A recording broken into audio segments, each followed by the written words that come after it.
అందరికీ జై శ్రీకృష్ణ. గంగాదేవి శంతనుడు పెళ్లి చేసుకున్న ముందు గంగాదేవి ఒక ప్రామిస్ తీసుకుంటారు.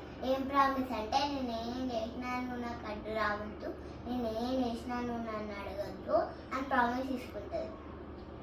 అట్లా అని పెళ్ళి అవుతుంది. పెళ్ళి అయినాక అప్పుడు ఒక బాబు పుడతాడు. ఆ బాబుని లీల చేస్తుంది. అట్లా 7 బాబుని వేస్తుంది. వేసినాక మళ్ళా అలా 8th బేబీని లీలలో వేస్తుంటే గంగాదేవి శంతనుడికి ఫుల్ బాధ వేస్తుంది. అప్పుడు అలా అడ్డు పడతాడు.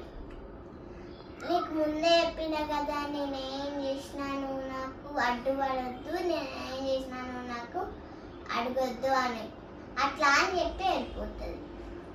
అలా 22 years అయినాక గంగాదేవి దేవవధుని శంతనుడికి ఇచ్చి మళ్ళీ తిరిగి వెళ్ళిపోతుంది.